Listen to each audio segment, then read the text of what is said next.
Hey chaps, what a cracking Sunday it is. Beautiful weather today. Probably shouldn't be in the workshop, but I've been out most of the day.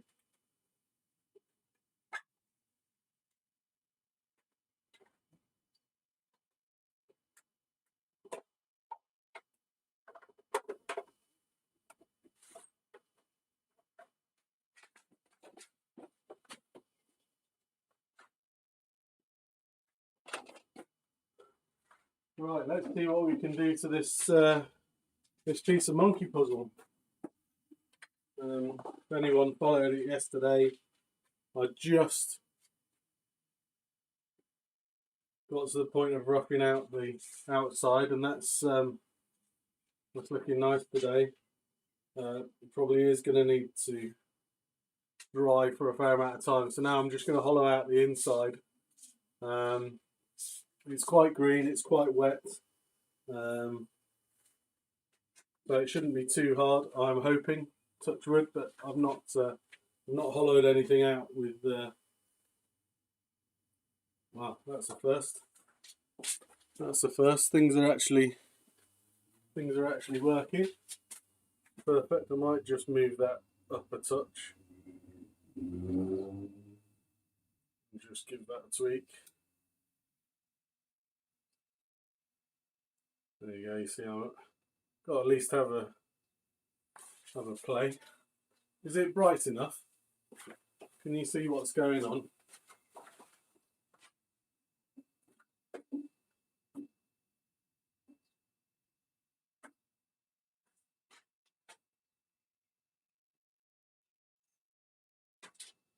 Right, let's just switch it on and see whether it's how true this is.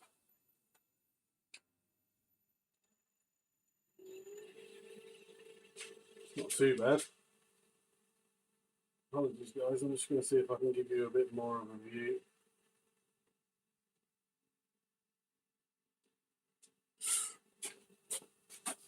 And myself a bit more of a view.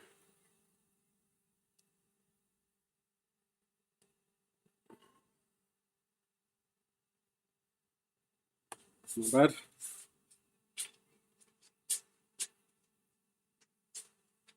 Cool. Right, we're up to 800. Okay, I think we're going to try taking the tailstock away. I'm just going to give this a tweak. Yeah, it's tight. The tenon doesn't appear to have shrunk particularly, which is good. Right, let's see what happens here.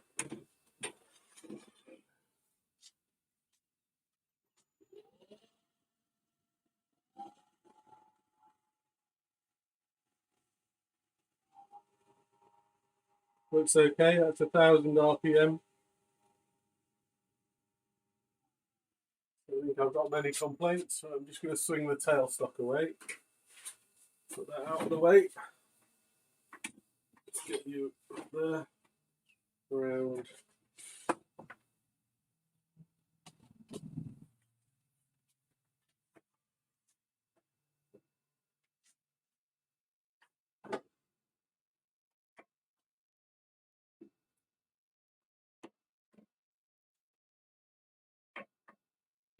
Shows you how much of an amateur I am. I never knew that the handles that tighten up the rest, you can pull the handle out and turn it around.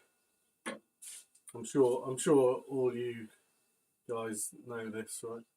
But I always thought this was locked in position, and then I realised that I could pull the handle out and I could twist it around to whatever position made most sense. I know, just showing myself up now. It's took me a long while. It's taken me a year, nearly a year to learn that. Faffing around with these bloody handles. Anyway. So, I was thinking about going in with a boring bit. Maybe I should do that. Maybe I should do that.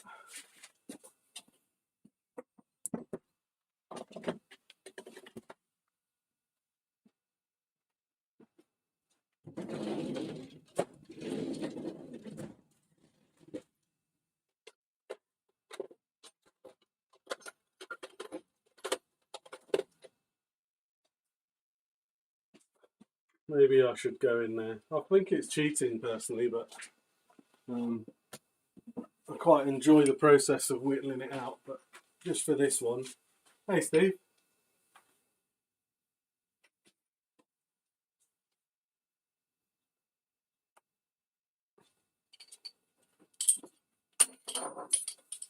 Just for this, I'm going to stick a long 30mm bit, Forstner bit in there. This Forstner bit's got nice serrated edges on it, so it should be good for the end grain.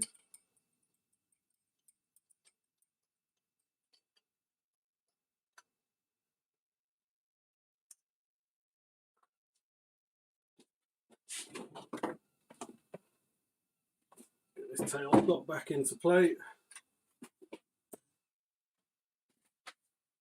Might move this camera around a bit. There we go, and you can see what's going on at this end.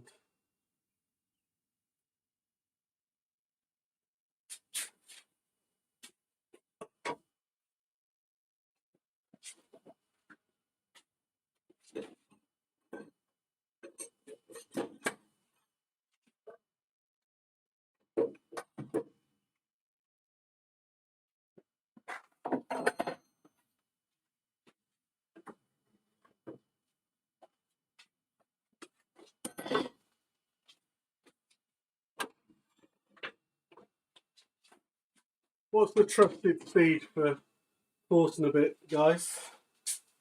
Can anyone tell me?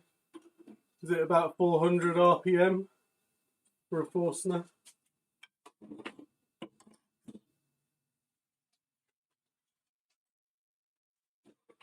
Not having used one very much for the purposes here.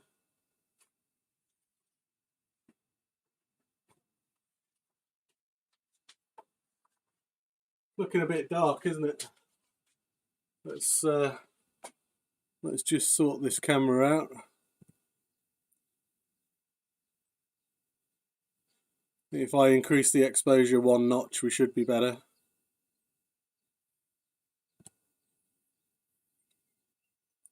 It's a beautiful day outside. It's been playing havoc with the camera settings.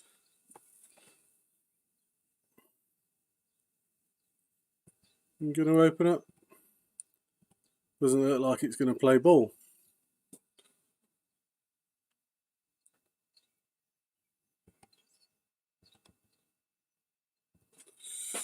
Okay, we'll leave it as it is.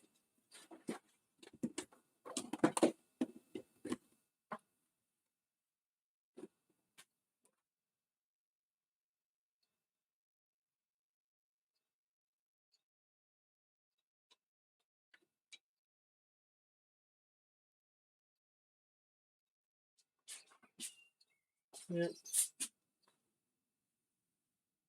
Well, they're going to tell me to stop messing around in a minute.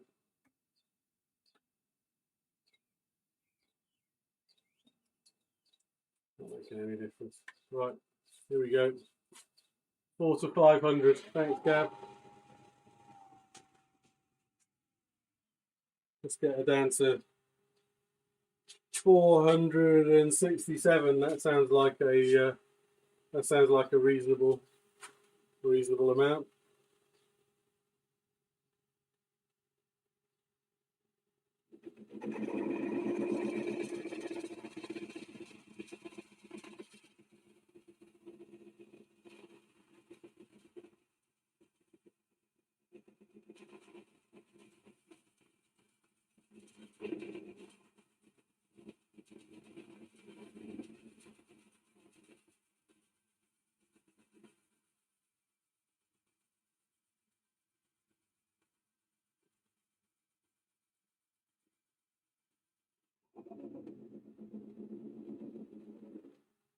Let's have a look. Not too bad.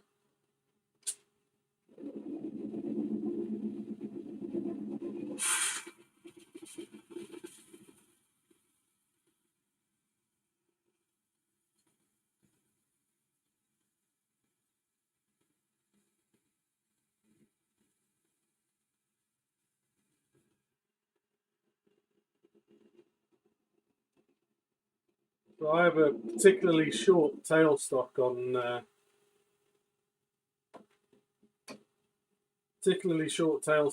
Vic Mark.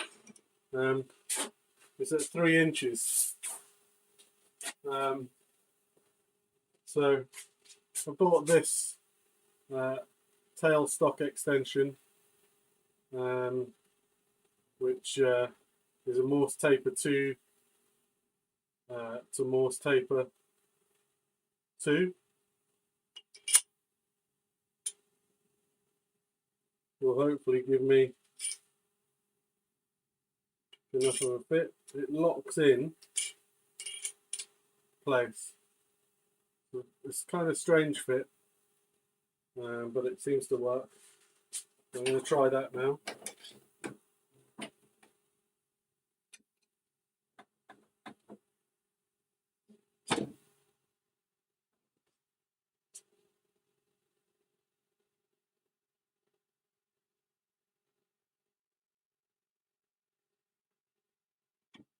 There's a lot of thinking out loud going on here, guys, so bear with me. Just move that forward. All that was going to do was push my tailstock further backwards. So I'm not going to do that.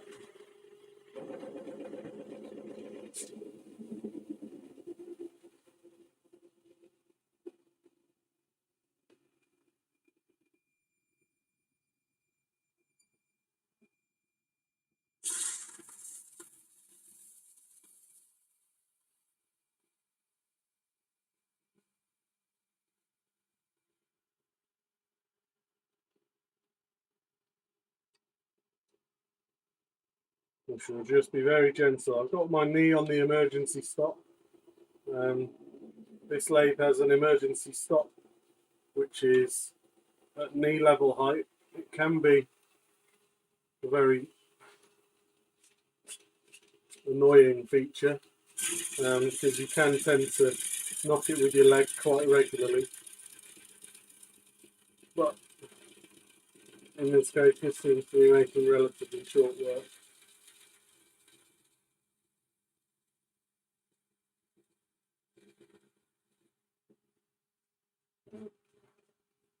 Quite happy with that.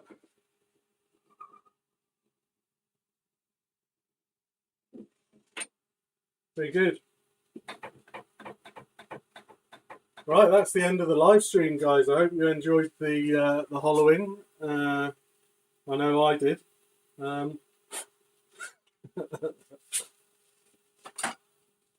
Sorry, if anyone wants to stick around longer, I will faff around for a while longer. We're going to get the Simon Hope Pro hollower out. I'm going to take it a fair amount deeper if we can.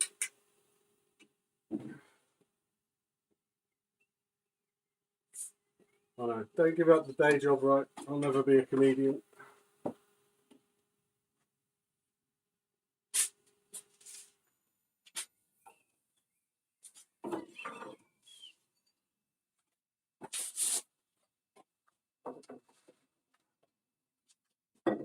Hey, Di, you well?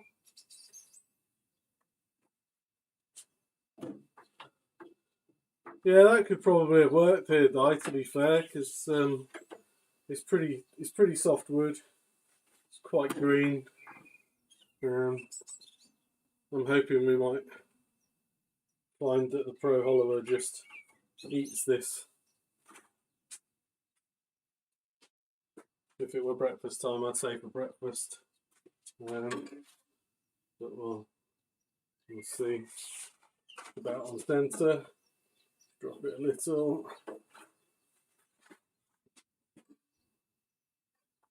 Okay.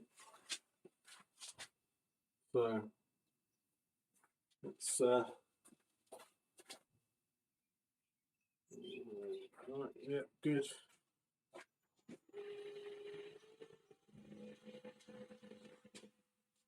We're all good.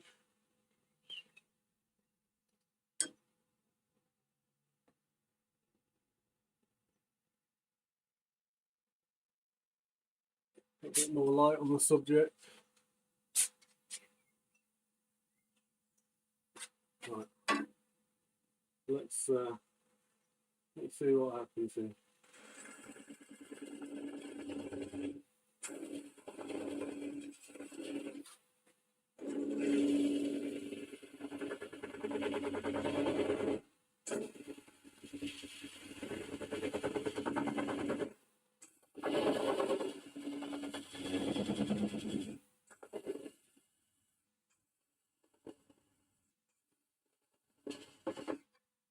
Okay.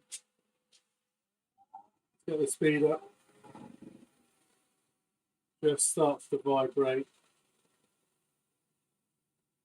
Get a little bit of moisture off. A little bit of moisture out of it. That's 1200 RPM.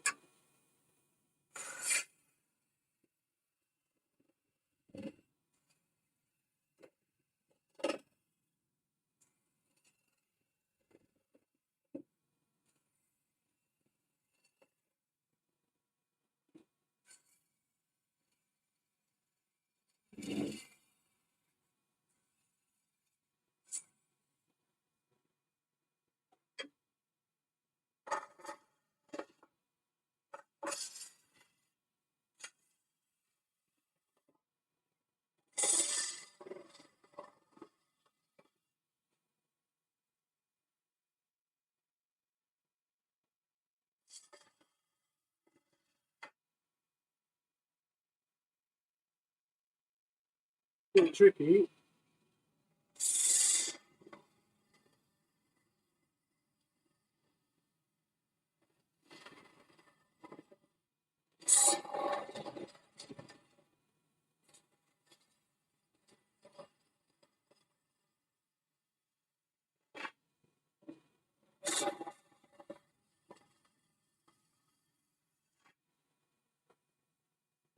Quite a tricky task. The shavings want to clog up the entry and exit. So I've got my shop vac rather than the blower. I've taken a bit of advice from the team, and they tell me the blower shouldn't be the method of choice. It should use a vacuum.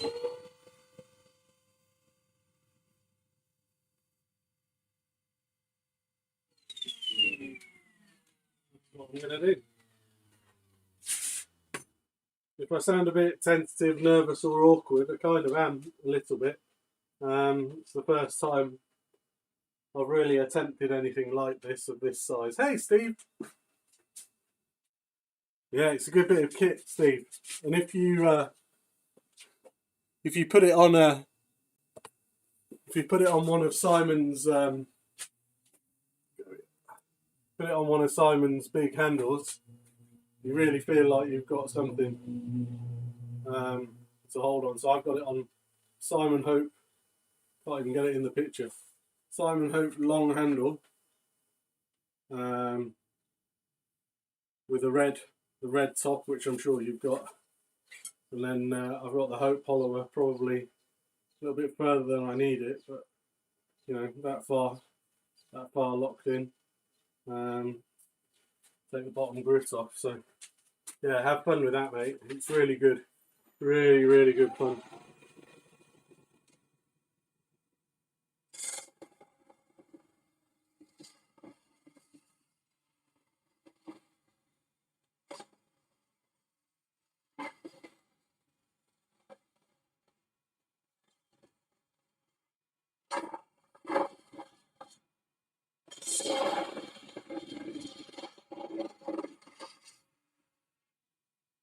So I'm still not sure quite how wide I'm going to have this at the top. So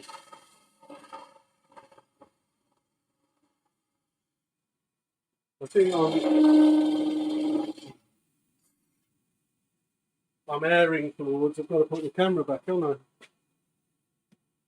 There we go. I'm airing towards a smaller hole at the moment, but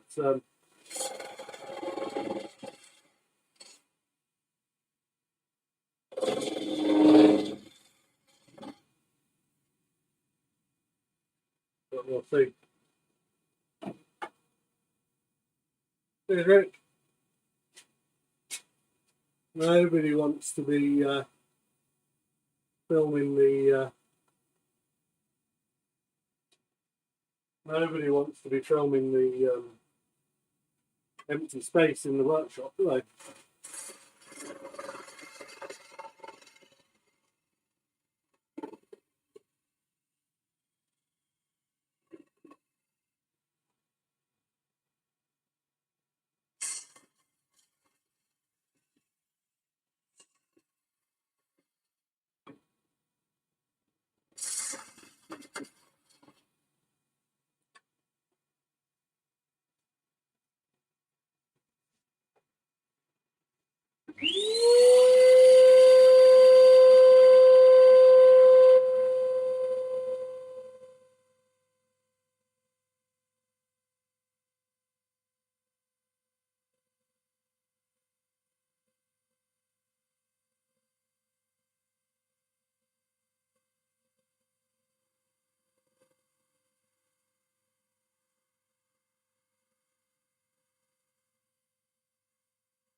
So Steve, tell me, did he use Martin?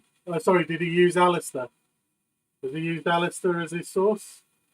Or has he gone somewhere else? He's used Alistair as a source. It needs to be sorting us out.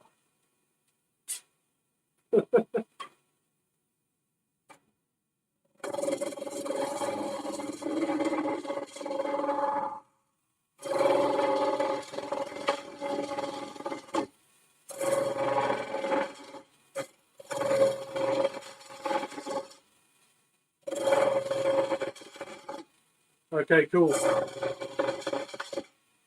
I've got a trip to see Alistair Tuesday or Wednesday this week. I'm getting them from Germany. Seriously. Wow.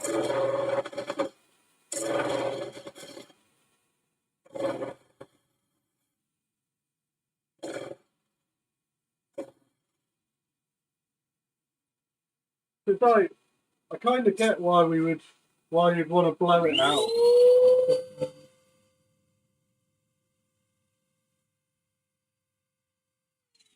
Kind of get why we'd want to be blowing it out, but as it stands at the moment, I'm getting no waste on the floor. It's filling up the thing, but if you think you can expel it as you're hollowing, then I guess that's an opportunity, right? It's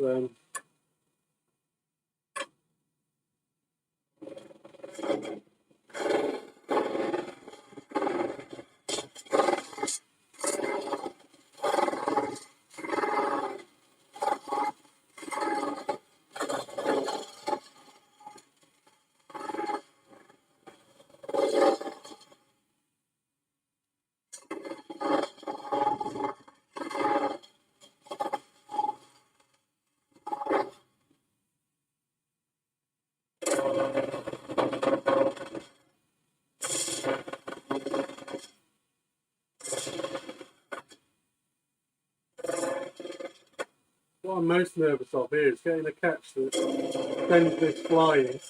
However, the most damage it'll do is it'll take my AC 400 out, and it might end up going out of the workshop door, given that it's open at the moment.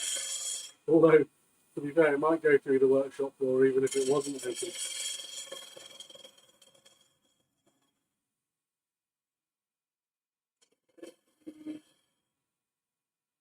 Did you see Mick? Is he all right?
Best laid plans and all that, guys. The wet insides of this have mean I have to resort to the air gun.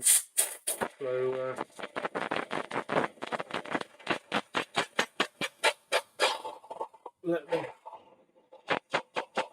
let the mess ensue.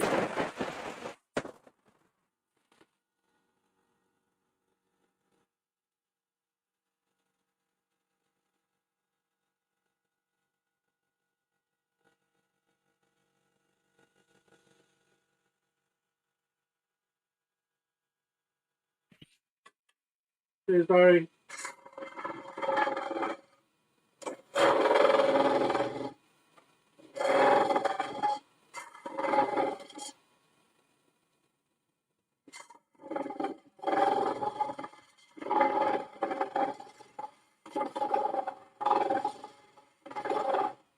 Do you have Simon's hollowing jig, Steve?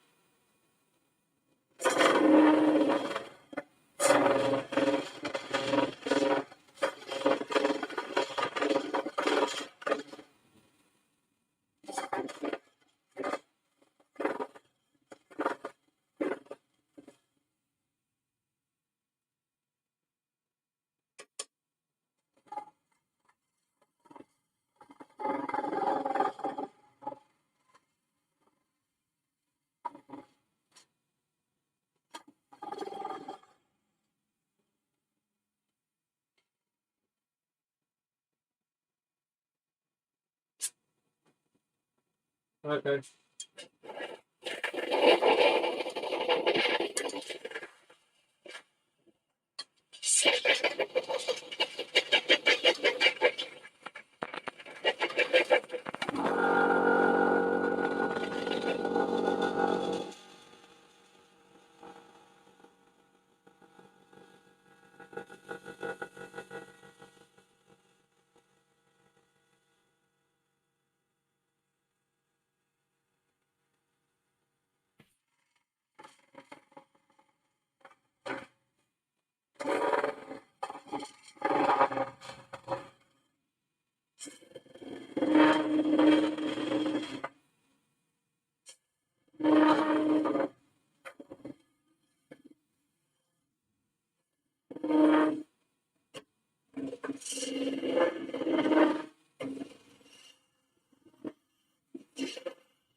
What I need is a really good thickness gauge.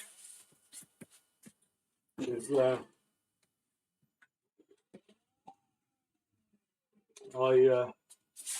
don't have much of a clue as to what the thickness is going to be on this.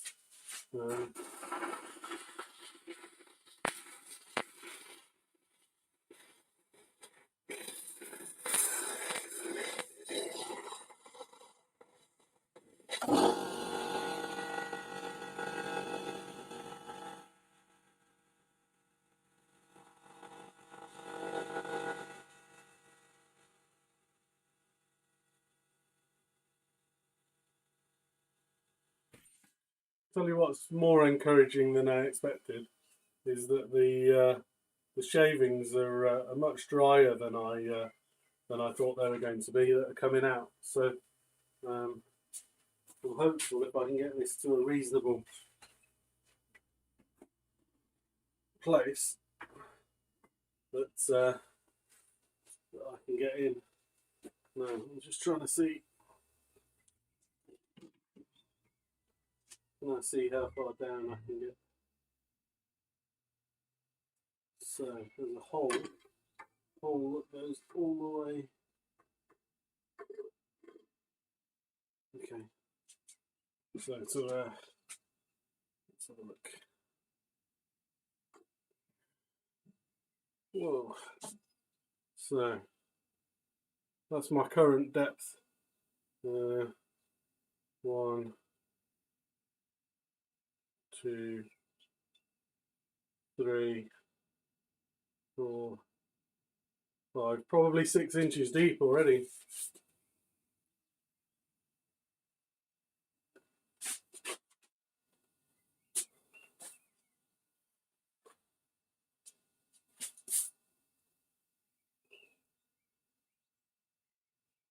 £30. What's £30, Steve?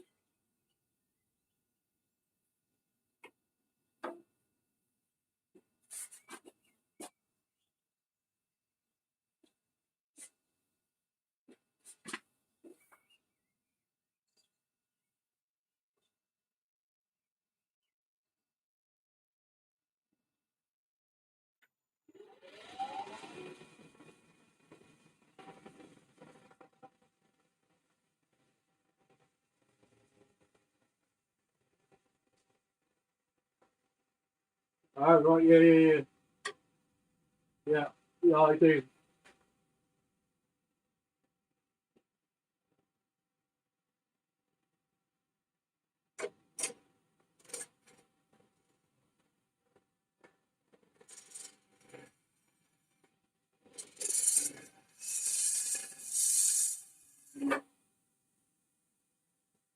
Need to check the angle.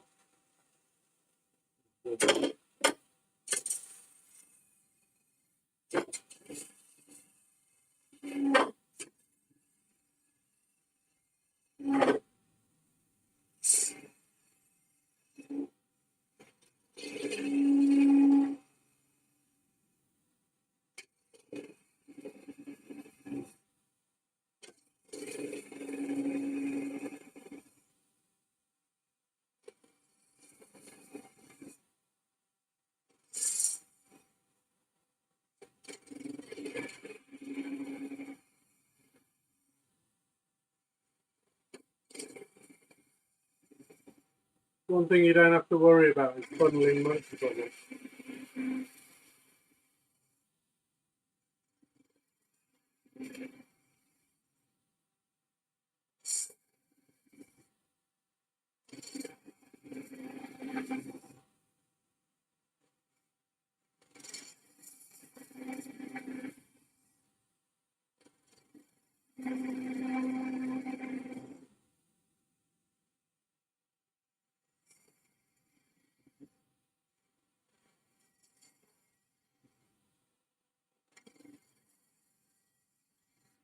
Getting quite deep now.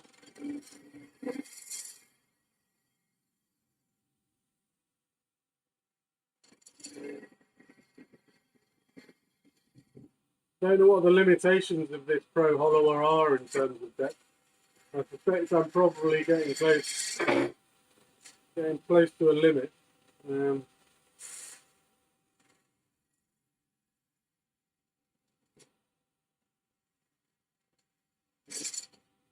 limit of design. But let's have a bit of fun, shall we?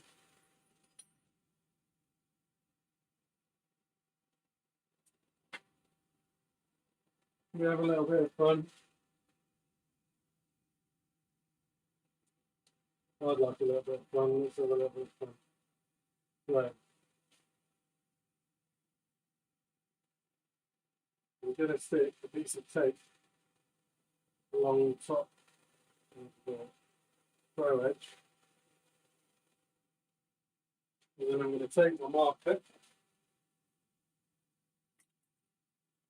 and a ruler. And I'm going to go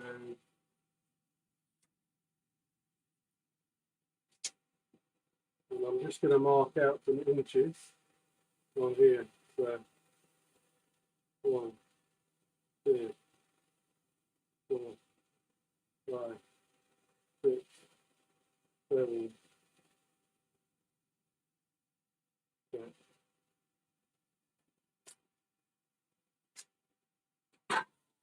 So I'm going to have a bit of fun.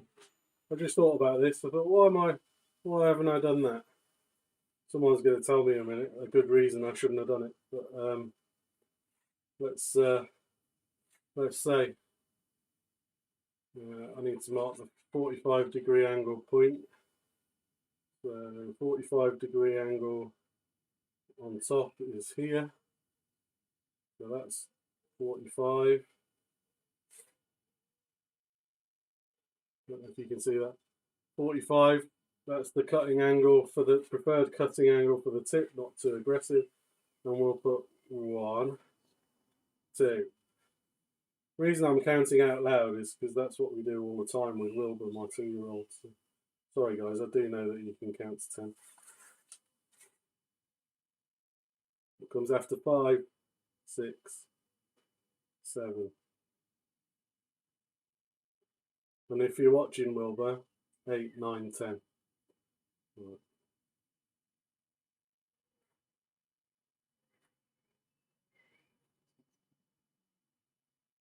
And if you're watching this in 16 years' time, sorry for your dad being such a pillock. Right, here we go.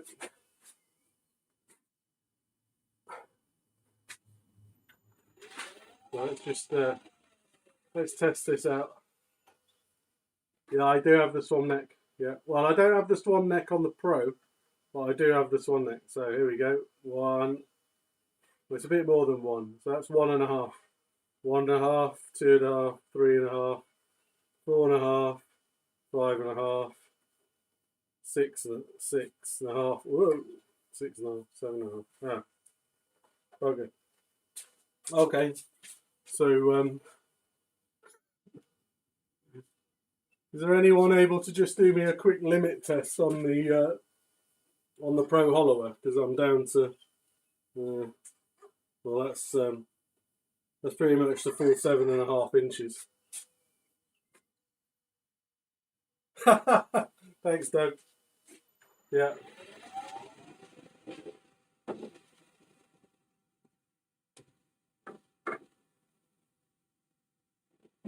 Any chance someone might just Google, or if they know the answer.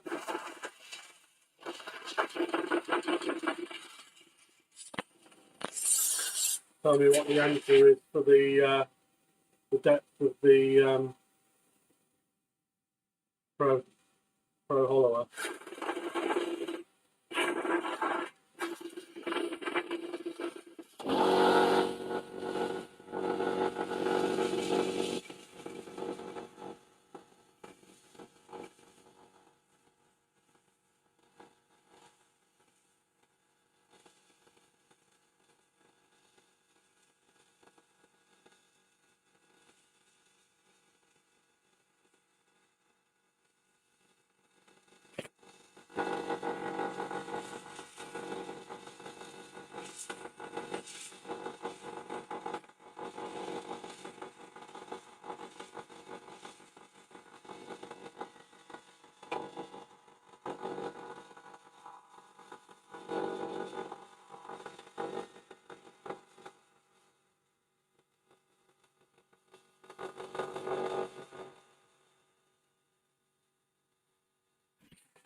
Chris, I'm almost down to Australia, mate. I'm almost there.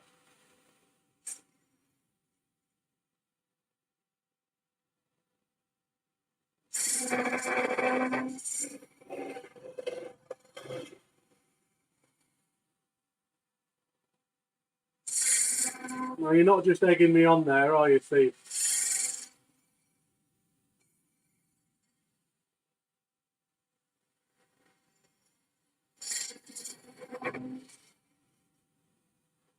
Alright. So should we work on that maths, guys? Should we work on that maths? So, I love this. This is good learning, right? I'm good learning. So, so I am...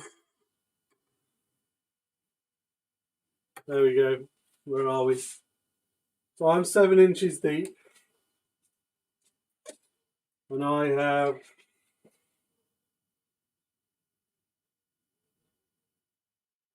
So in total, this tool is 37 inches. I have another 20... No, sorry. Yeah. I have another 30 inches to go. So how does that work out? I've got 30 inches left. If I go up to 10, where's 10? So 7, 8, 9, 10. If I go up to 10, let's just check it. If I go up to 10, 36.5 inches if I go 10 inches deep. Sorry, no, 26. Oh, see, this is why you should measure twice every time, right?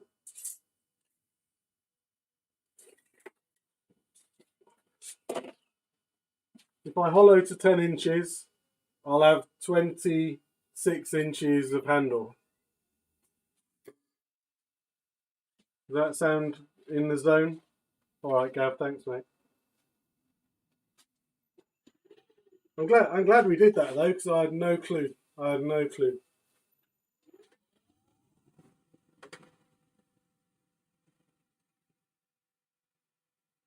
Now I just feel like I'm going into the void of the unknown.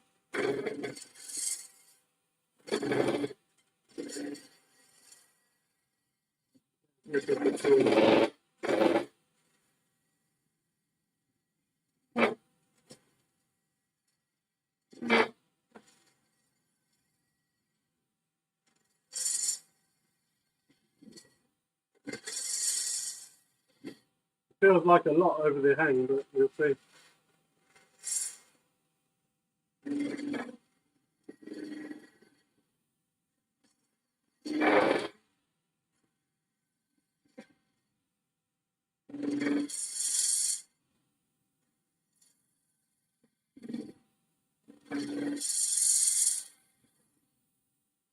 So just while we're doing the measuring, let's see where that takes me to. Actually, I think I need to stop. I think I need to stop there. So 7, 1.5, 2. I'm going to stop at the 7 deep.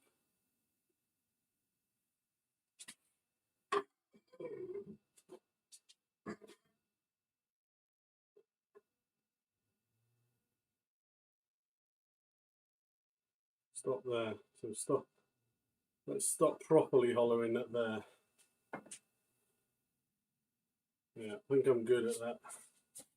So I don't think this is a bad idea. So Steve, next time I see Simon, I might tell him, why don't you get the shaft engraved with inches so that people can see exactly how deep they've gone into a form. This seems like a sensible idea to me. I know I'm just from Yorkshire, so sensible ideas probably aren't what everyone kind of expects.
Feels safe though.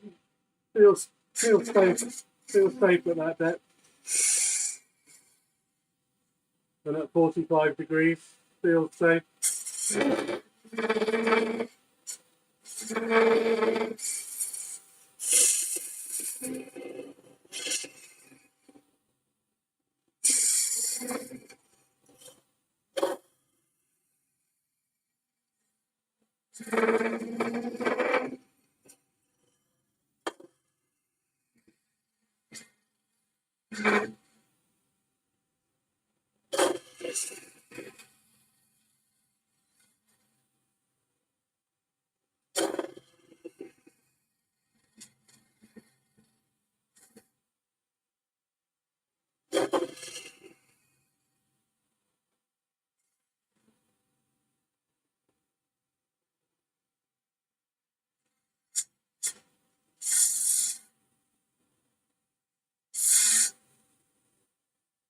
Well, how about I charge 20 quid for this piece of tape then?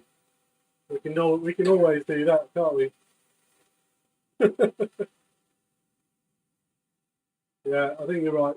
Leave it as it is. Leave it as it is. We can all stick tape on if we want to, can't we?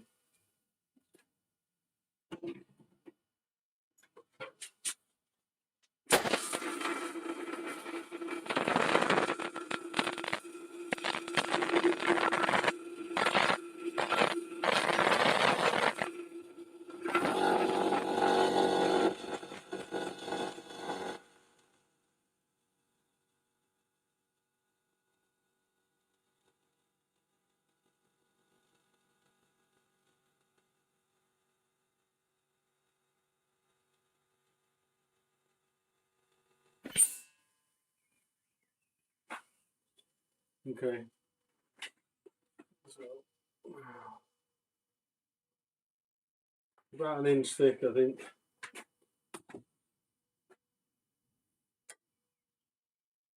Steve, no way, mate. No way. Born in Keighley, Yorkshire. Brought up in Ben Ridding near Ilkley.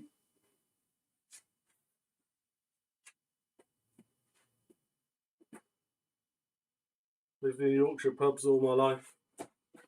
And in North Wales, where my parents emigrated to after my grandparents moved there. There you go, little potted history.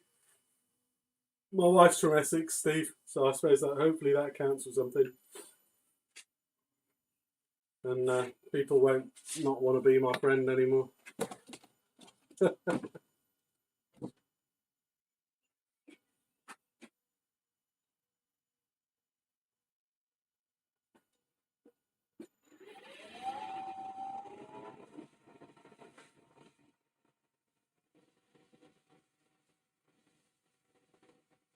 What would you say a safe speed is for hollowing out, guys? Anyone got an idea? I'm at about 12 to 1300 RPM at the moment. It feels okay.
So that was interesting.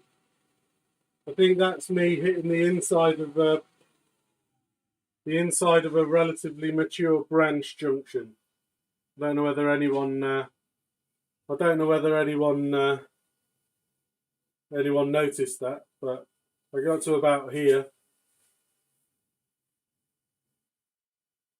and I'm now about just 23, 24 mil, as per my reckoning. But I think I must have caught the inside of one of these mature branches, and it didn't half grab the tool. But luckily, it's under my arm. I've piled on a few pounds over the pandemic. It didn't lift me off my feet.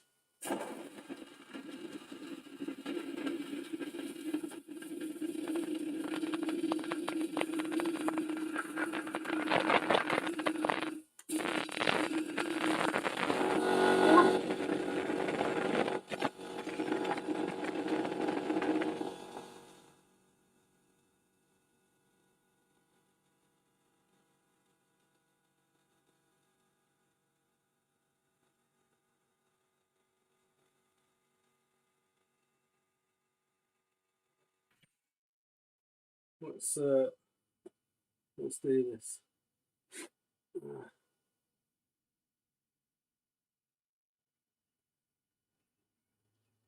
Sorry guys, I'm going to try something out live, right? So just bear with me for a few minutes if that's okay.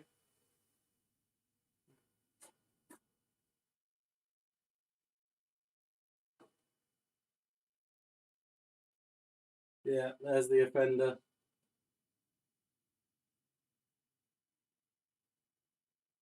Right, just bear with me.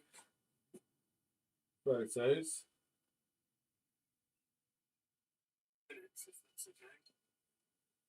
Share.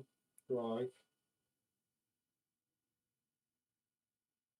Save.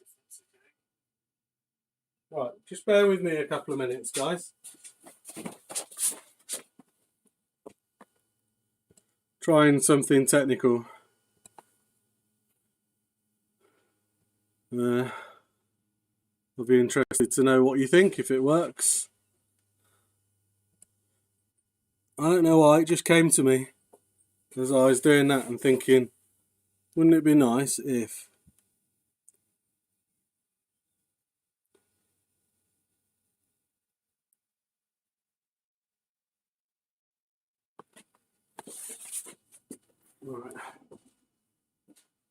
Right. We shall go back to that in a minute when it's finished. Right, let's go a bit further if we can. Looking quite good. I'll say I wish I had a proper depth gauge. I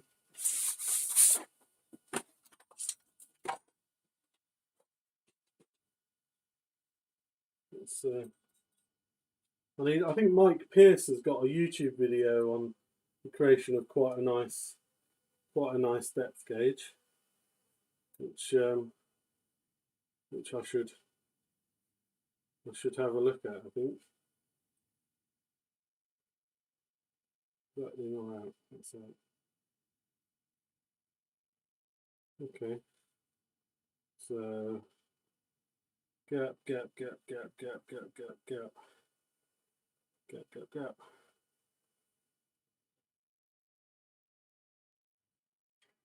So about thicker towards this part here.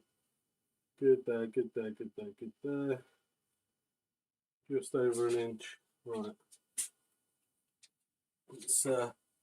Let's just check this.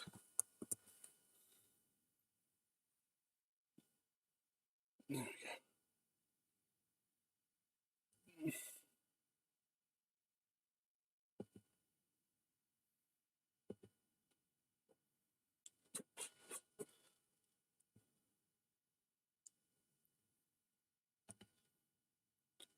Bear with.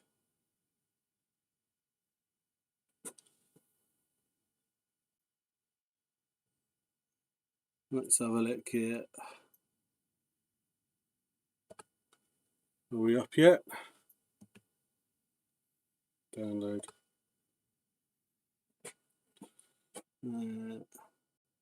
Save as. Sorry guys, literally trying something off the cuff. Sorry to use you as guinea pigs.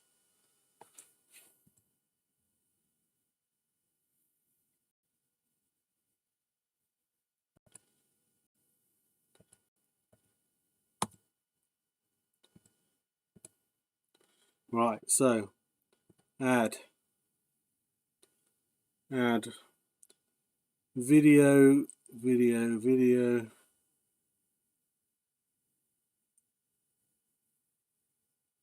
media source, create new, okay, browse. Can you tell what I'm doing yet? Browse. So I noticed immediately I did this on the wrong minutes, if that's okay. I've done this at the wrong orientation. Let's have a, well, let's turn that around, transform, rotate 90 degrees. Yeah, there's the offender.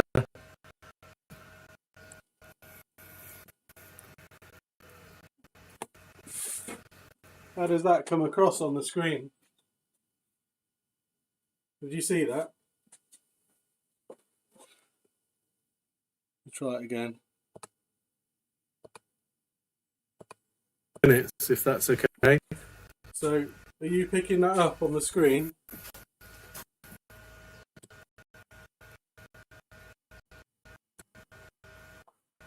Not sure what you're seeing, but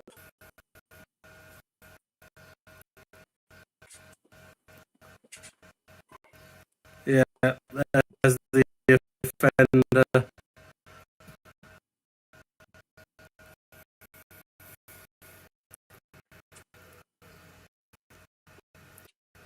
That looks like it's working to me. Cool. Alright, well that's food for thought. That's food for thought. Quite like that. Okay, cool.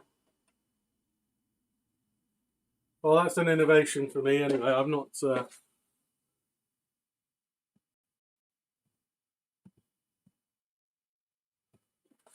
done that before, but quite like that. I just did a video with my phone, as you saw, I think, and then uploaded that video to Google Drive, downloaded it to my laptop, and pushed it into OBS.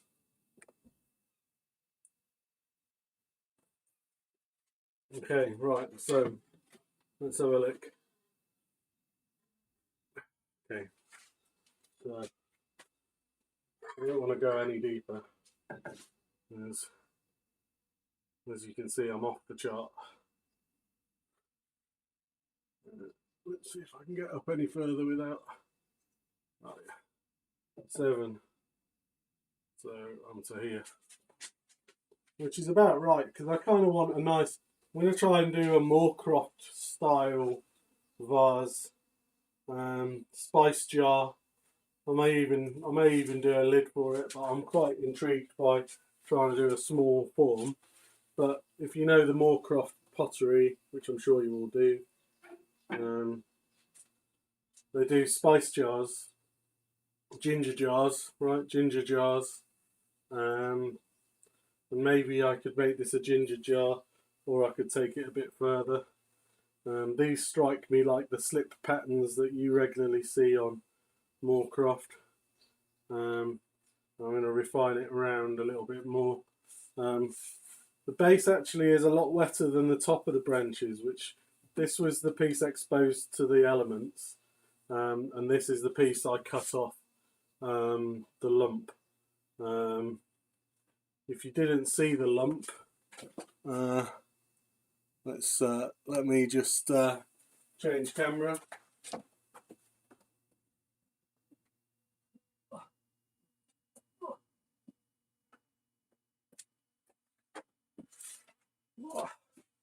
So here's one I made earlier. This is another piece which I've got, which I will at some point cut the middle out again and we'll use. But yeah.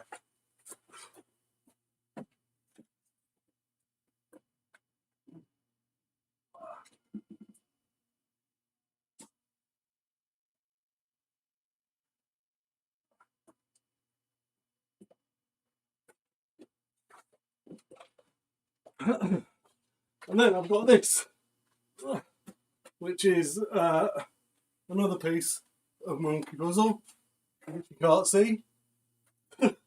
Quite large. Oh, so that's the next project. Woo.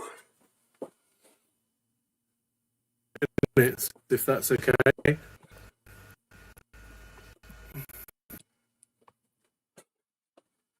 So I was just giving myself a breather there, but I think instead I've given myself a hernia. Right.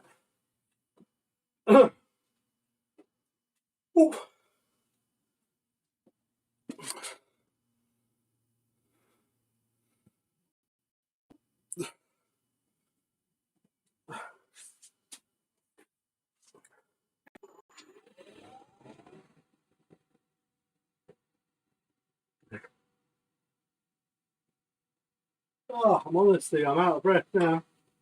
That's a lump.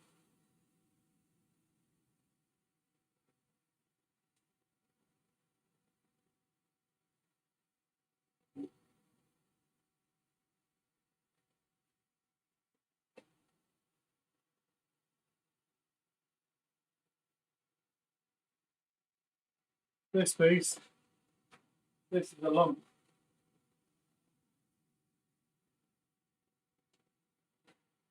That is going to be a monster. But I'm looking forward to it. Woo.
Right, change of tool.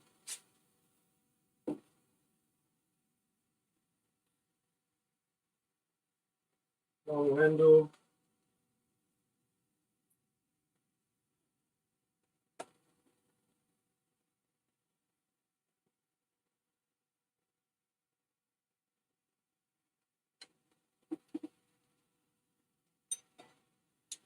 Change of tool.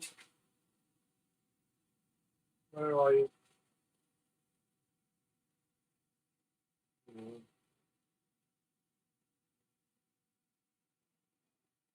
Change of tool. Simon Hope. Blue on the long handle.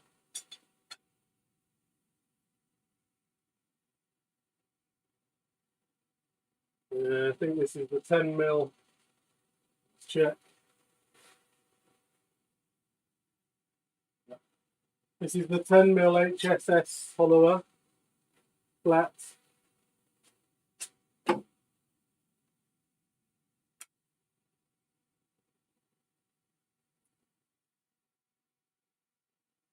This is a handle.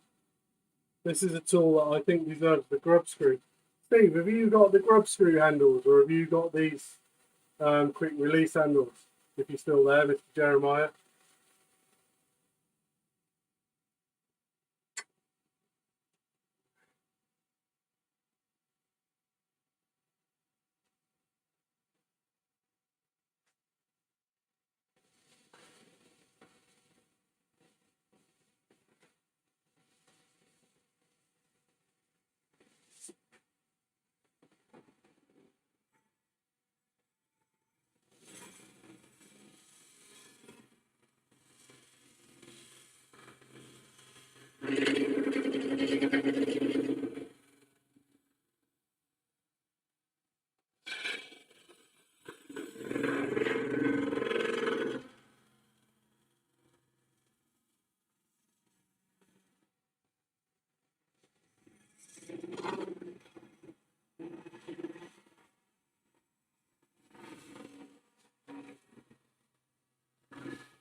Cool.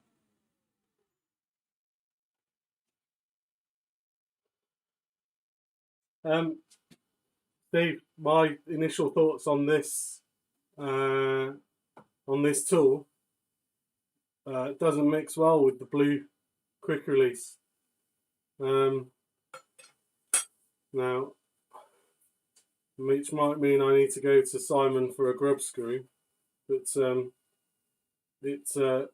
I've got that about as tight as I can turn it, and it turns in the quick release. And that could be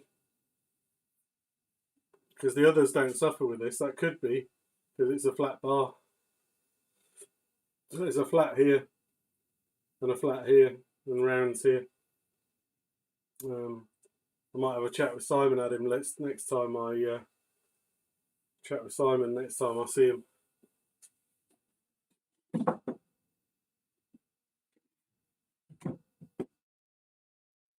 Right, so let's give this a clean out.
So let's try something else new.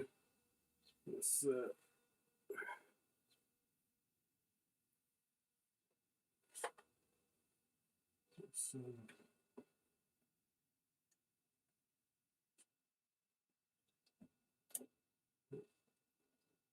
that's not gonna work.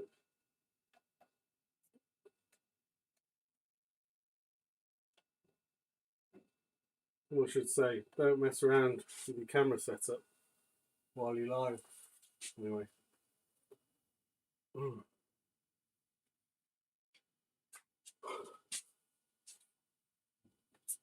Okay.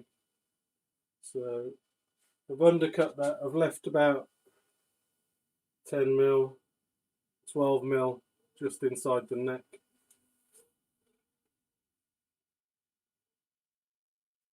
So do you have that flat swan neck then, Steve?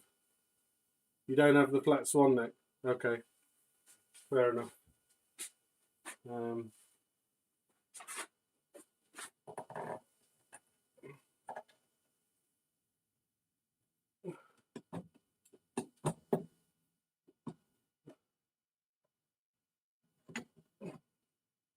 let's see if this will work.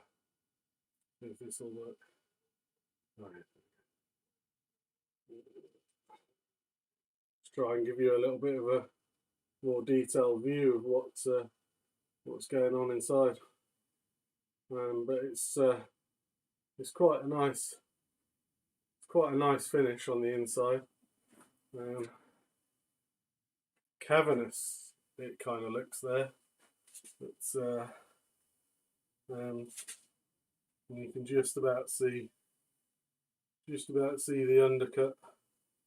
You can see the inside of the branches. It's almost as beautiful on the inside as it is on the outside, right? So it's tempting to make that opening a little bit wider. But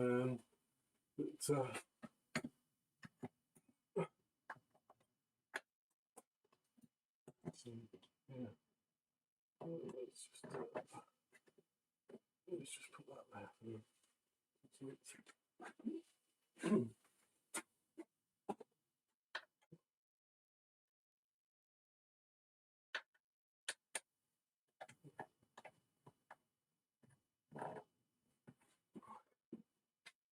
Right. That doesn't look too bad in there, does it? Oh, you've got the flat straight one. Is that on a round bar, or does that have two flats on the bit that enters the tool?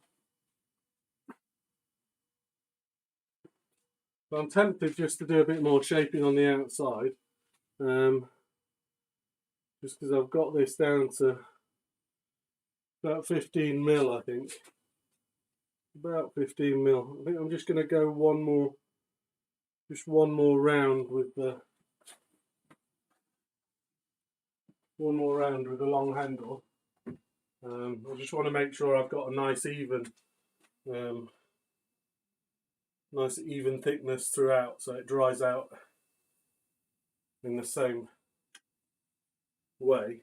Has anyone got any experience with wet monkey drying it, having hollowed it out?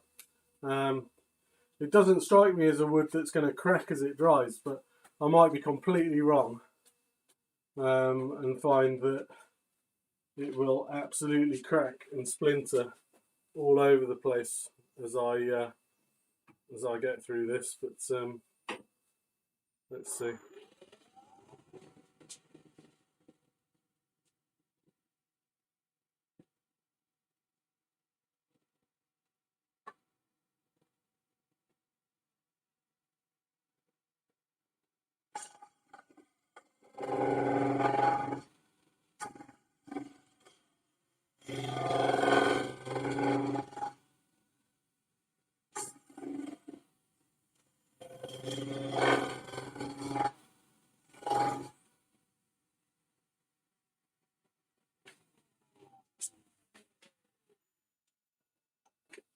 On my rack.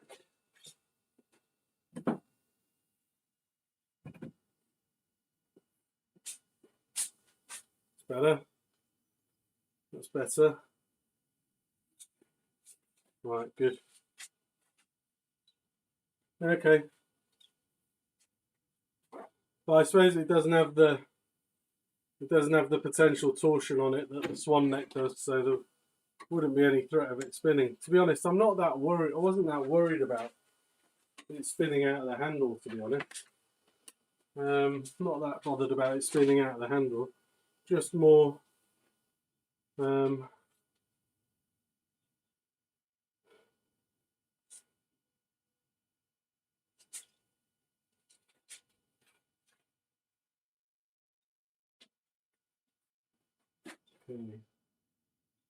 so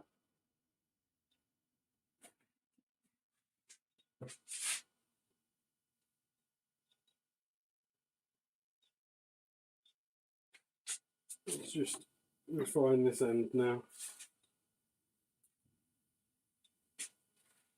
I'm not taking it too much further because I need this to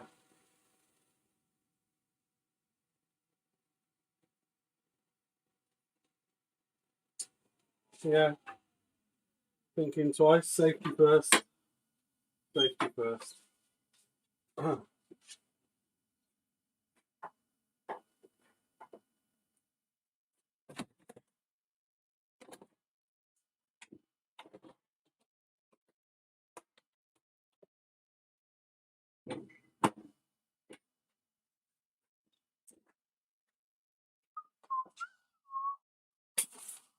Okay.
Well, Doug, I'm not sure, right? I'm not sure. I'm not sure. Getting quite a nice finish off the tool because of its because of how wet it is. I would like to bring that up a notch. Just let's see if I can properties.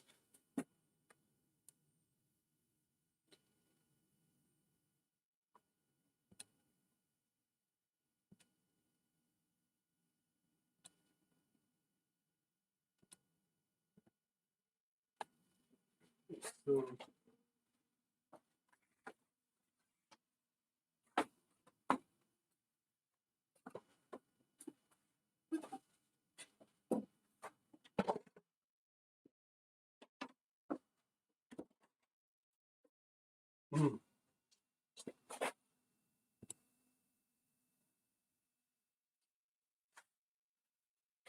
so it's a nice finish off the tool. So I am thinking probably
I am thinking that, yeah, that's beautiful. So I'll be leaving that side like that, I think, to dry now. That cut quite nicely.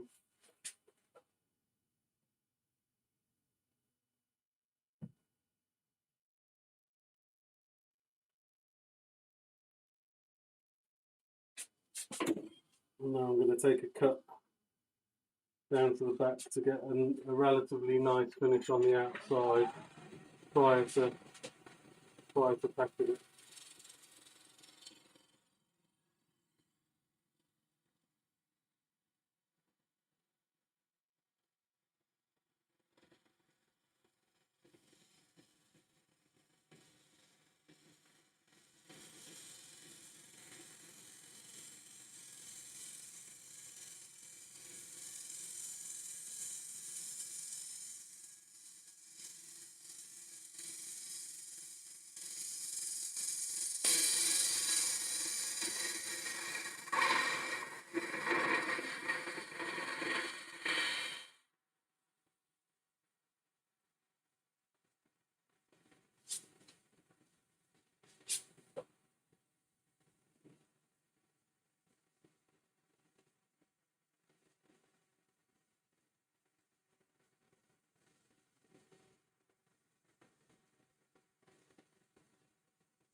Sorry, you're going up and down, guys. Probably feeling a bit seasick. Apologies for that.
Okay.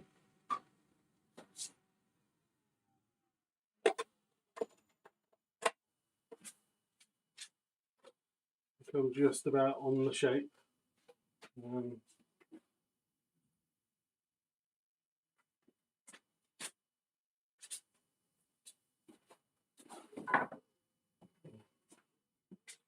Just about on the shape.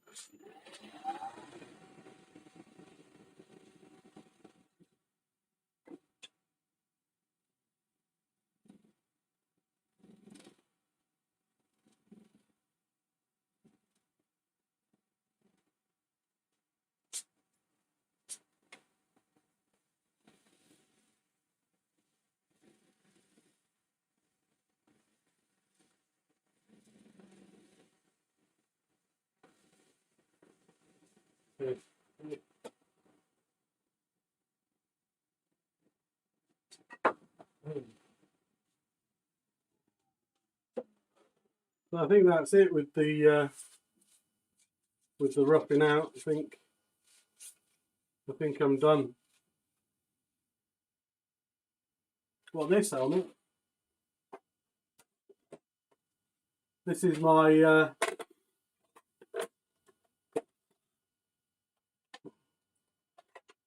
where is it? There's no branding on it. It's the JSP Vista Pro helmet.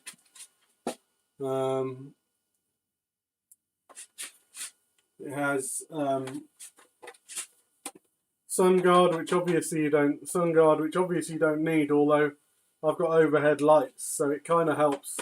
There's a bit of a visor here, helps with the overhead lights, and then you have a visor that pulls out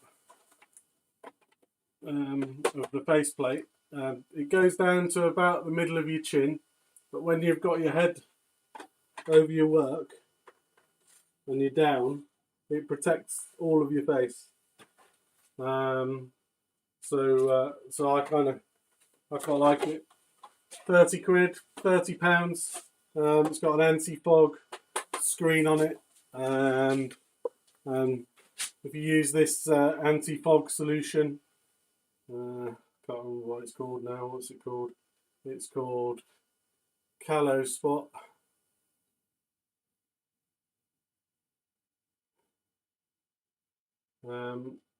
That stuff's the business. Oh, I can never work out which way to move my hands. That way, that way, that way. Calo Spot. Yeah. There you go. Calo Spot.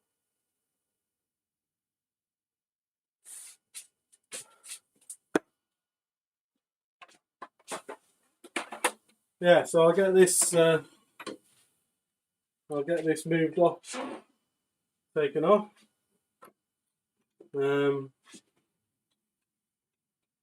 then probably, I reckon, at least 4 weeks, probably, guys, I reckon. Probably going to be 4 weeks before, oh, I can't do that. So I've got this bad boy locked on with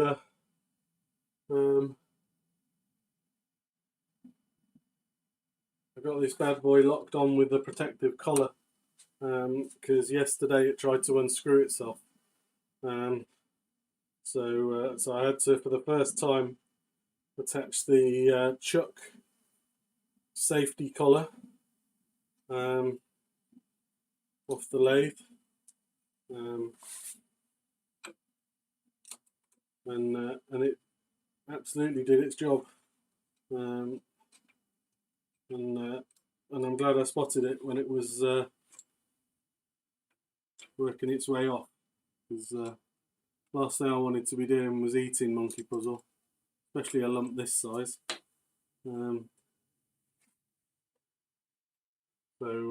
So yeah, I've had that round the back of my chuck. Locks onto the machine and locks onto the collar on the chuck. And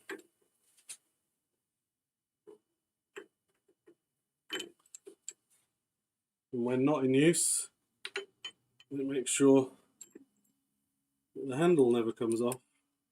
The brake handle that's on the rear of the machine, which is unlikely to happen. Right? Excuse me, 2 seconds.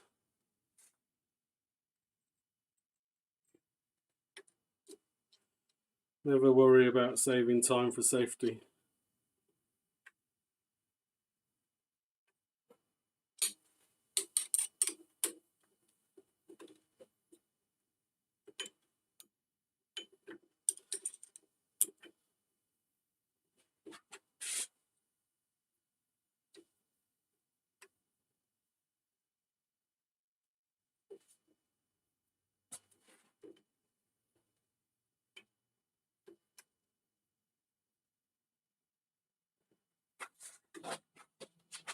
Not doing it.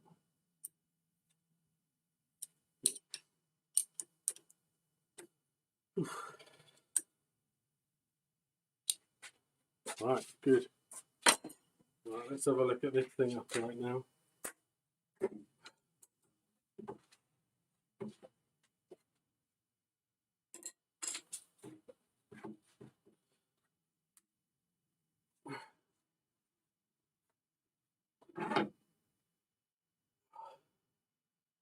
Let's see. How does that stand? That camera's too dark, isn't it? Let's see if it'll let me change it now.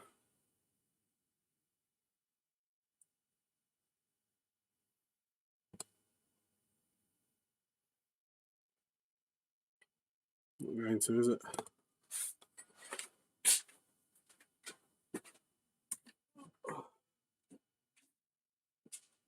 There you go.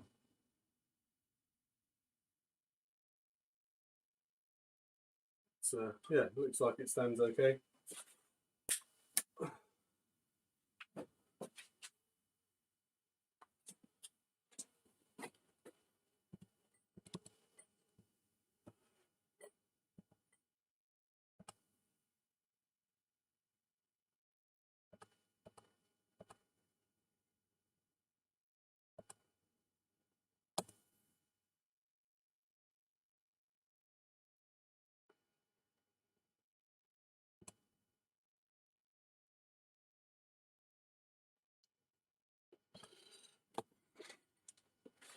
Cool.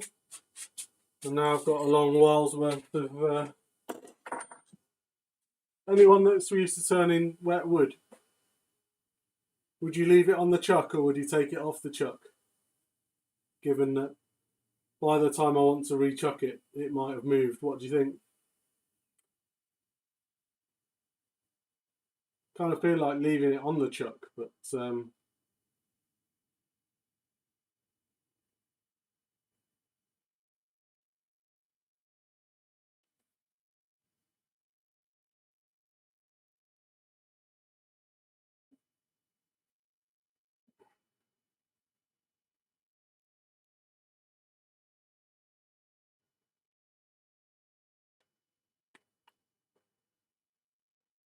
well, we're there now, Di.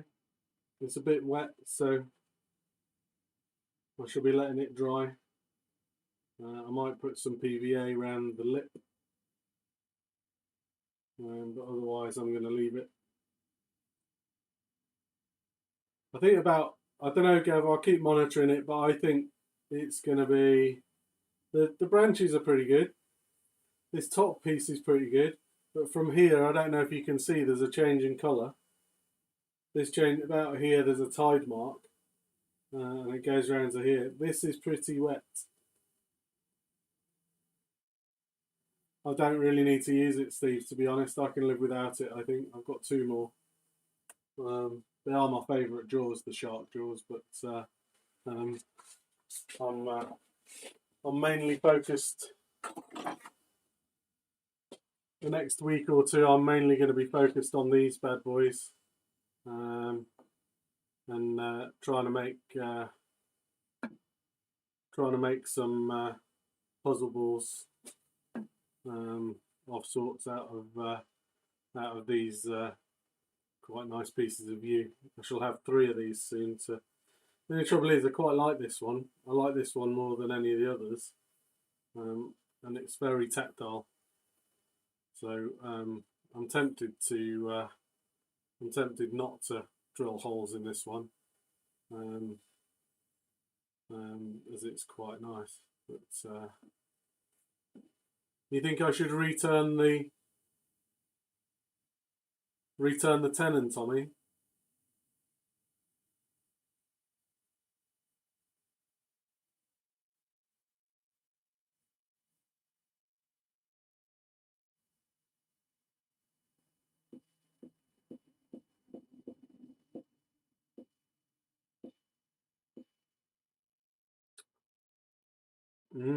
Have I got centre marked in any case on the tailstock, on the tenon? That's a good point.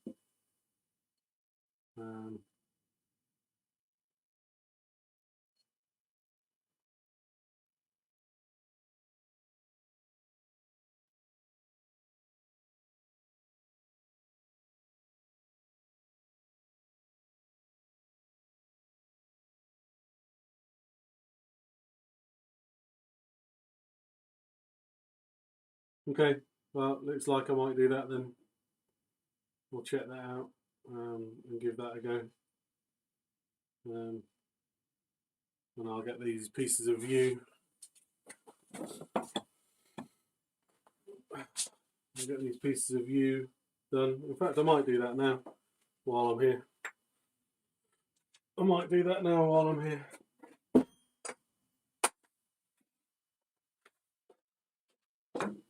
Don't feel like you have to stick around, guys.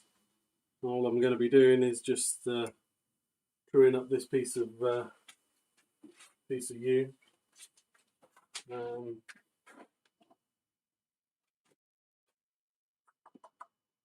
Right.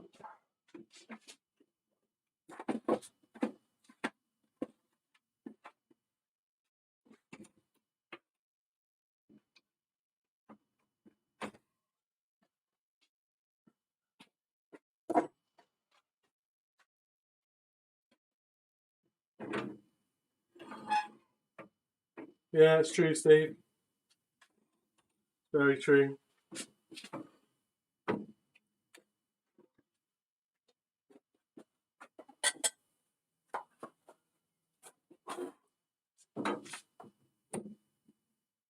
Really need that camera to sort itself out, don't you?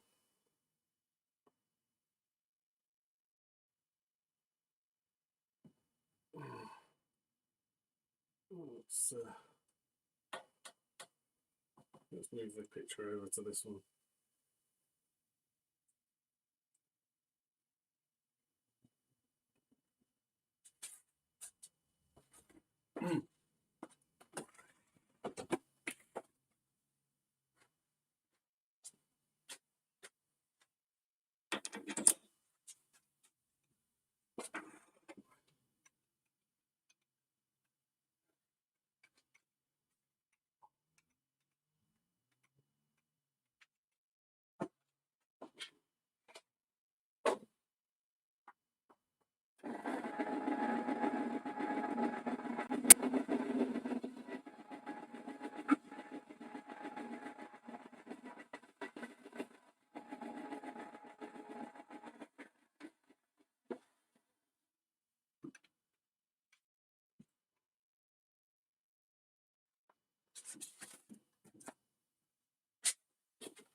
Right, just a bit of fun to finish the proceedings.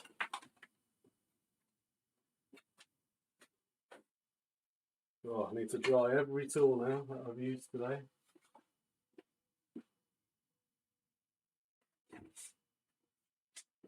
So, how are we doing? Those nubs. Let's just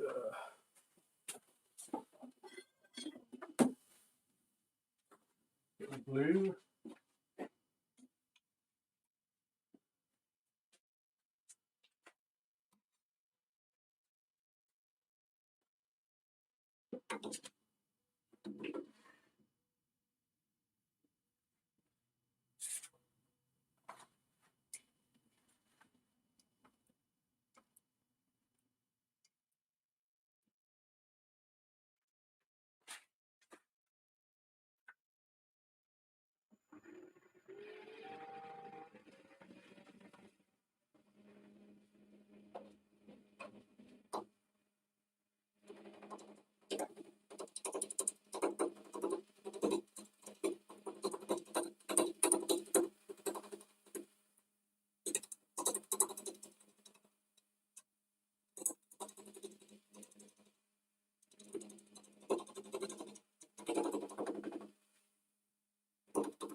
Knob there, knob there.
There you go. One.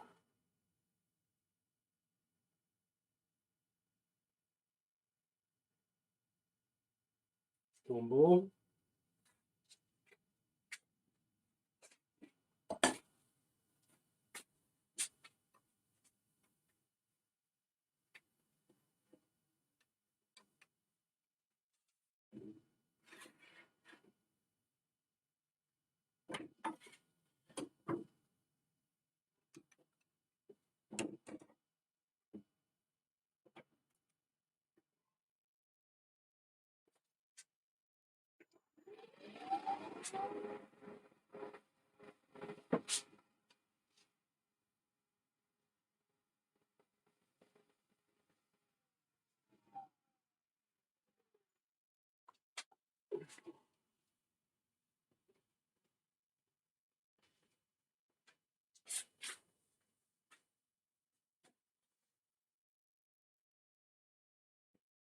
Di, you should just go live. Everyone keeps telling me, go live when you feel like it. I know everyone wants to be thought as not in competition with each other, but you know, it depends, right? I don't feel like I'm in competition with anyone else. Certainly don't take any audience away from any of the others. And my workshop time is limited, so I just go live whenever I can, right? And if there happens to be someone else on, then there happens to be someone else on. But I think at the end of the day, if it's not a cheesy phrase, wood turning is the winner, right? At one point, there would have been no wood turning videos on YouTube at any one point, right? And now, if there's more than one at the same time, I mean, that just goes to show how much it's growing as a community, right? And how much we're getting the tech, right? And yeah, I'm going live predominantly for myself. Sorry to say that, guys, but you know, I'm being selfish. I like your company in my workshop.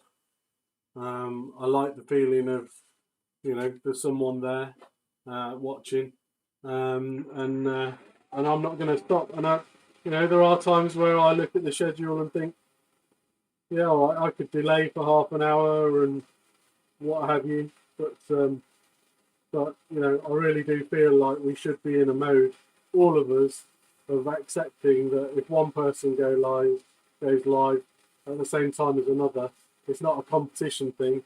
It just so happens that we're in the workshop, yeah, and we're available, and I don't think it's any more than that.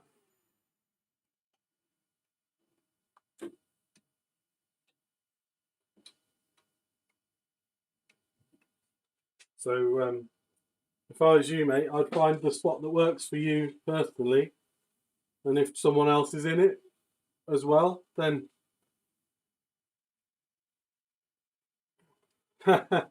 well, it's funny you should say that, right? So there's a lot of turners in Australia, and Mr. Chris Dodds, if he isn't, he probably should be in bed now. But I know him; he likes to watch the premieres, right? So he'll probably be up till 2, 3 o'clock in the morning. But you know, 10 o'clock in the morning is 7 o'clock in his evening. I think he said to me the other day, and it's about the time either just before or just after he sat down for his tea. Perfect time. So, you know, if you want to hit an Australian audience, mornings. But there's no way you can avoid on a Sunday. It's so difficult because of all the premieres that are running. You know, if you try to attend all the premieres, you'll be sat in your chair from 5 o'clock in the afternoon till 11:30 at night, I think. Anyway, that's just my thoughts on the subject. But I don't class myself as a celebrity in the wood turning world. I just switch my cameras on when I'm in the workshop, and I'm still learning. And I learn more on these lives. I will learn a lot more in these lives from you guys saying you should think about this, you should think about that. Consider, you know, taking it off the chuck, returning the tenon is something I've learned tonight, right? Which I'd probably have gone the other route, but yeah. So I'm quite pleased with these. They've come out quite nice. I'm thinking this one's 74mm, this one's 63, 64mm. So I'm thinking one of them is going to be a puzzle ball of sorts. I think I'm going to go with it. They're so beautiful in their own right. It's tempting to do nothing, but one of these I'd like to do the kind of spiky one that's got the holes drilled all over it, the teardrop spikes dropped in, and when you turn it around, the spikes stick out. I'd quite like to use one for that. But yeah, I've got another. Where's my other piece of wood? I've got one more piece of wood off this log that I can use for these. This one looks just like a baseball. It's got it's perfectly marked with the semicircle, as if the leather's stitched round. But you can see it that way. Also, if I turn it that way, you can see that this piece that goes around here is also perfectly shaped just like a baseball. And this one's off the same piece, but as it's larger, I've ended up with two, with the end grain and the sapwood around the outside, perfectly around the outside. So yeah, so finally I got two out. I'm finding the boxwood to be a real slippery fish using the jig. So nice balls. Yeah, thanks.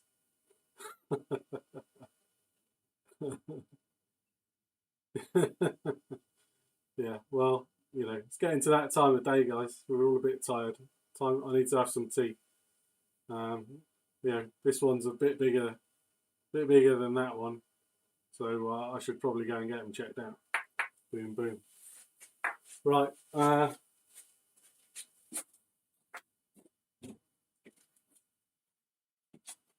The dye, honestly, I wouldn't worry. I wouldn't worry about it, mate. I'm trying to think what happens on a Monday night. I don't think anything goes on a Monday night. I've thought about that one before. Monday night. Wayne does Wednesdays and Friday daytime, doesn't he? Oh, Mark Gentleman woodturners Monday, isn't he? Tuesday nights was Keith and was Scott, but I don't know if, I think Keith's probably still going, but I know that they've opened up a lunchtime slot now as well, haven't they? And some are doing 2 slots, so I don't know. I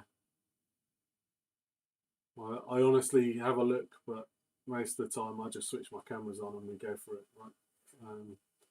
Anyway, I'm trying to give you 10 minutes notice, but yeah, I'm quite liking those, and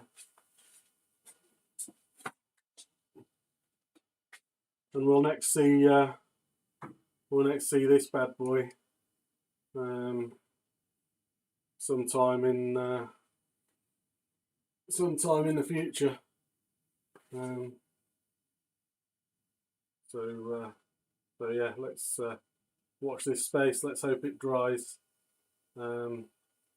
Let's hope it dries as good as it looks at the moment, and then I'll just have to trim it off and get a nice polish on. I'm still wondering about the lid or the top as to how deep I might go in there. I mean, it's 7 inches in there, but I'm still wondering how big this hole might be. But we'll see. So yeah, cool.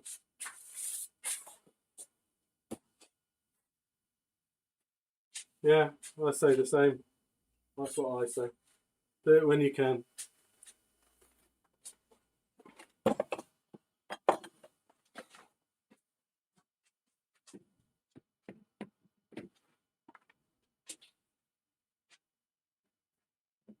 Right, good. Guys, thanks for hanging out.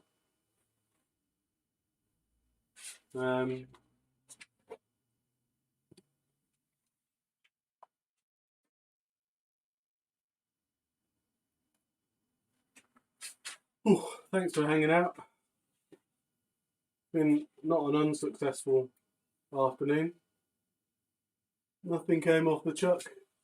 Finished 2 spheres, got the hollow form roughed out. Get that in a corner now to dry. Should be alright in my shed. It's, yeah.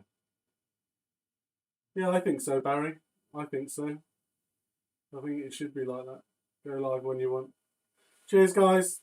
See you later. Have a good evening. Enjoy all the premieres. See you now.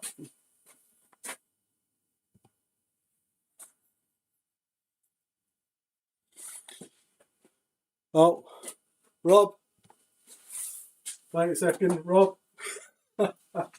Rob's gonna. Rob, are you gonna say, "See you, Adam"?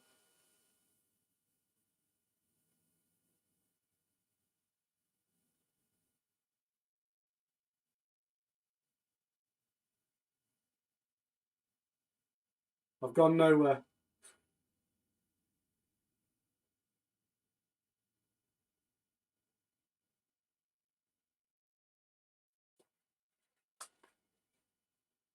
Go on, Rob.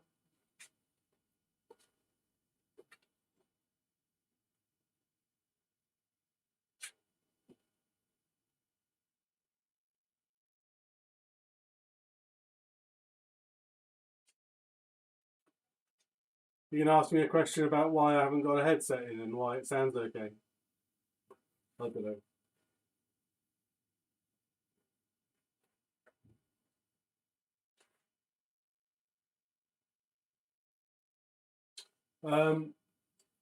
So I'm about to start that again, Rob.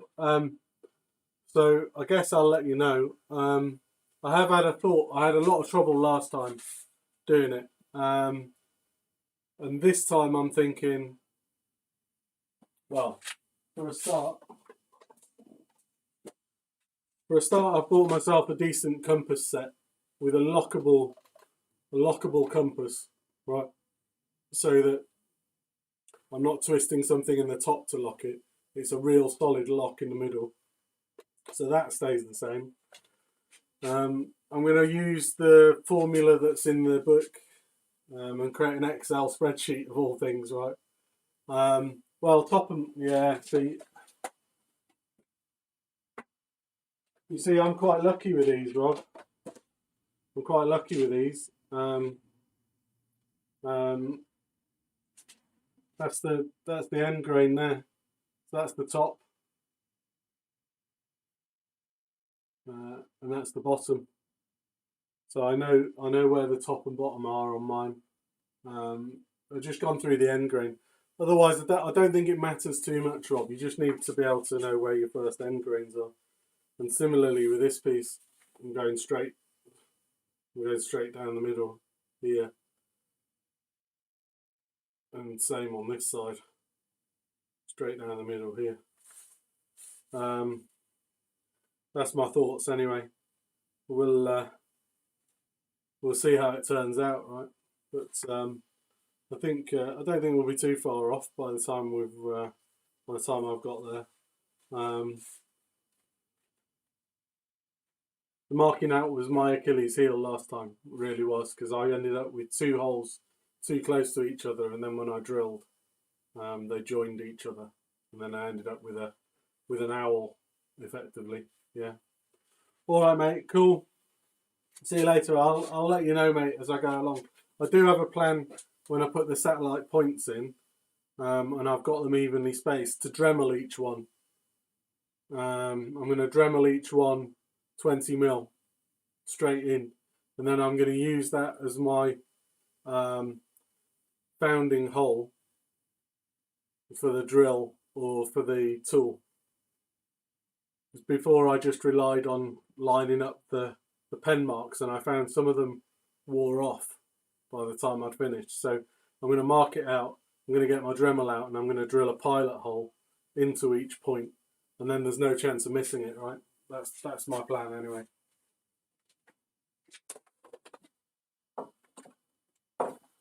Cool.